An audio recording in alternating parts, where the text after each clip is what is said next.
اهلا بيكم حبايبي في قناه بيتو تشانل. معاكم داليا. هنعمل النهارده الميني او القراقيش بطريقه بسيطه جدا. اول حاجه معايا بوله ومعايا كوبايه ميه دافيه، هحط عليها معلقه كبيره من الخميره الفوريه، وبنفس المعلقه الكبيره دي احط 3 معالق من السكر.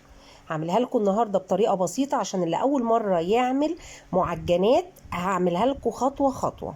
اول خطوه عملناها الخميره، بعد كده هنقلبها كويس وهركنها لمده 10 دقايق ونشوف الخطوه اللي بعد كده.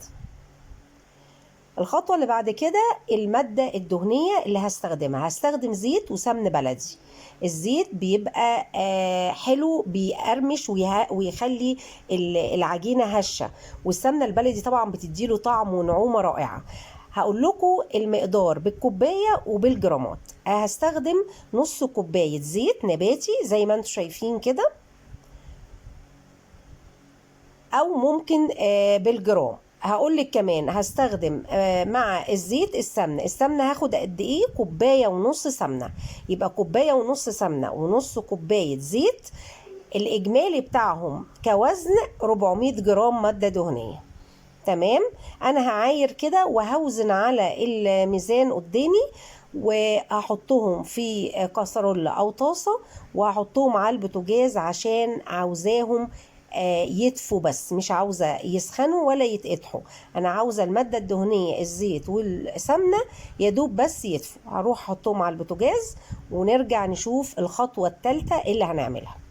المقادير بسيطة جدا وهكتبها لكم في صندوق الوصف، وكمان الخطوات كلها سهلة. هاجي بقى البولة بتاعتي احط فيها كيلو دقيق، هنخل كيلو دقيق كامل. وبعد كده هضيف عليه ايه؟ هضيف عليه ربع معلقة كبيرة من الملح. تمام. وهضيف كمان معلقة كبيرة من البيكنج باودر. طبعا دي عشان معلقة صغيرة حطيت معلقتين، يبقى انا هضيف معلقة كبيرة بيكنج باودر وربع معلقة كبيرة ملح. قلبت كده، وعندي 3 معالق سمسم حمصتهم على البوتاجاز من غير اي مادة دهنية، على البوتاجاز كده في الطاسة، ورحت نازله بيهم. وبعد كده هنزل بقى بايه؟ هنزل بالماده الدهنيه بتاعتي اللي هي السمنه والزيت اللي احنا دفيناهم على البوتاجاز. تمام كده المقدار بتاعي كله ينزل. اوكي. وهبتدي اقلب. طبعا ممكن احط بدل السمسم حبة البركة، او تحطي معاه حبة البركة، شمر، ينسون، زي ما انت عاوزة. تمام. هبتدي بقى بايديا، لازم بقى اعجن وبس كويس قوي، وبين كفوف ايديا ببس، عشان عاوزة كل الدقيق يتبس بالمادة الدهنية اللي احنا حطيناها. لو انت شغالة بعجان هتبسي بالايه بالكف. اوكي. خلاص كده تمام. هنزل بقى بايه؟ ادي الخميرة بتاعتي الفورية اللي فارت وبقت جميلة جدا، ودي دليل ان هي نشطة وان هي ممتازة. كان ممكن ان انا احط الخميره وكل مكوناتي على الدقيق، بس انا حبيت اعمل كل خطوه لوحديها عشان الناس اللي بتبقى اول مره وبتتلخبط.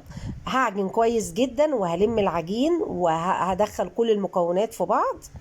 وبعد كده هنزل بقى بحوالي كوبايه ميه دافيه، وممكن احتاج ربع كوبايه او نص كوبايه على حسب بقى الدقيق لما يتشرب عندك ايه. انا خد معايا كوبايه وربع. تمام. انت حطي كوبايه ونزلي بقى ايه، يعني شويه بشويه لحد ما تشوفي بقى هياخد ربع زياده نص زياده ايا كان، يعني عشان على حسب الدقيق. بصوا انا بقى هلم العجينه، وبصوا هتلاقوها في الاول طريه قوي قوي، لكن هو هيشرب كل السوائل دي وكلها تتماسك وهتبقى عجينه جميله جدا. هوريها لكم دلوقتي. بنضف البوله كده وانا بعجن اهو، نزلتها على الرخامه والم كده فيها واعجن لحد ما الاقيها ايه، كلها بقت زي الفل. العجينه طريه وعامله زي الملبن. هسيبها ترتاح 10 دقايق بس، مع بال ما اشغل الفرن بتاعي، ونرجع نشوف بعد 10 دقايق هنقطعها ازاي. وادي بعد 10 دقايق هاخد منها قطعة وابتدي ان انا اقورها كده او اعملها شكل اسطواني ايا كان، وابتدي بالنشابة بتاعتي وافرد على شكل كده مستطيل. والم بقى كل جنب على التاني. هوريكم دلوقتي، هي بسيطة خالص. هلم كده الجنب ده على الجنب ده فوقيه فوق بعضه، واقوم برضو مبططة بايديا وافرد تاني بالطول وبالعرض السمك اللي انا عاوزاه والعرض اللي انا عاوزاه.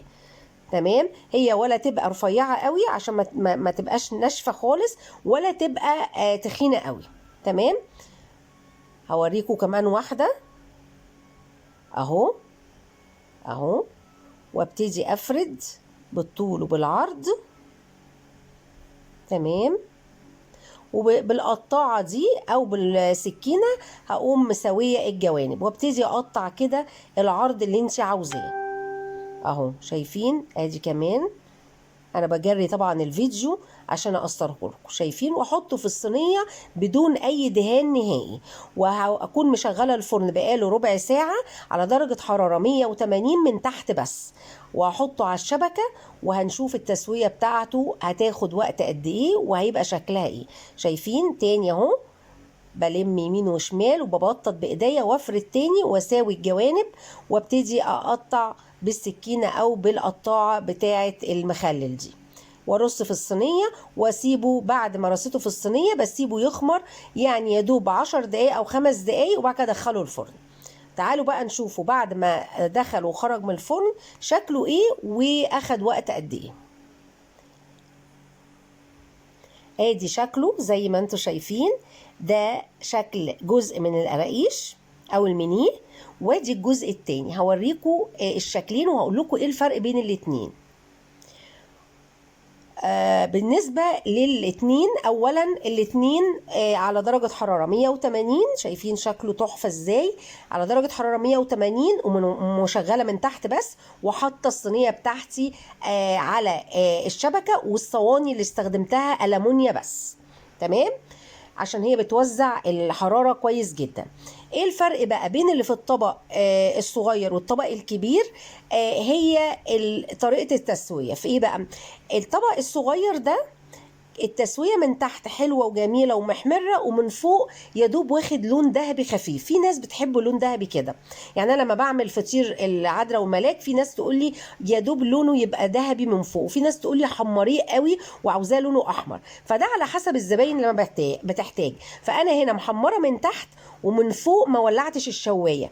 قعد لمدة كام؟ من 25 ل 30 دقيقة على 130 درجة، أخد لون حلو من تحت ولون من فوق ذهبي فاتح.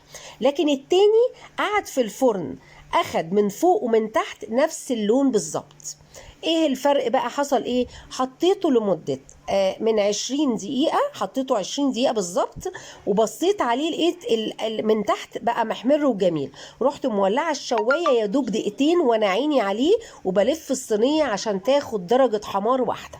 يبقى لو عاوزينه احمر من فوق ومن تحت بنفس اللون ده هتخلوه 20 دقيقة بس، وتولعي بعد كده الشواية دقيقتين 3 بس. عاوزاه من تحت بس ومن فوق ما ولعش الشواية هتسيبيه حوالي 25 او 30 دقيقة. شايفين بقى شكله من جوه عامل ازاي؟ هاشش ومفرغ، والعجينة مفتحة ازاي ومش مكتومة. ده عشان البس رقم 1. البس. تاني حاجة طريقة التقطيع. لما احنا فردنا ولمينا العجينة، فردناها بالطول كده ولميناها على بعضيها وبططناها وبعد كده فردناها تاني، ده بيخليه من جوه مفرغ وهاشش كده زي ما انتم شايفين. طعمه مش عاوزه اقول لكم طعمه ايه، خطير. طعمه بقى ايه؟ مش قراقيش كده، لا، يعني هو واخد القرمشه الخفيفه وفي نفس الوقت واخد النعومه والذوبان الجميل. يعني لو حد ما عندوش سنان هيقدر ياكله، مش معضم، هتلاقيه كده بيتحط بيدوب. والا بقى لو جنب شويه شاي او نسكافيه او شاي بلبن هتلاقوه يعني عامل زي الغريبه. ده برضو كمان هوريه لكم كمان من جوه، برضو هما الاتنين زي بعض، مفيش اي اختلاف، والاتنين العجينه طبعا واحده. هو بس زي ما قلت لكم طريقه التسويه هي اللي مختلفه عشان اللي حابب كده او كده. بصوا من جوه هاشش ومقرمش وجميل جدا. اتمنى الوصفه تكون عجبتكم، وجربوا في ربع الكميه مش نصها كمان، ان شاء الله تطلع احسن من اللي انا عملتها. والى اللقاء، وميرسي جدا ليكم.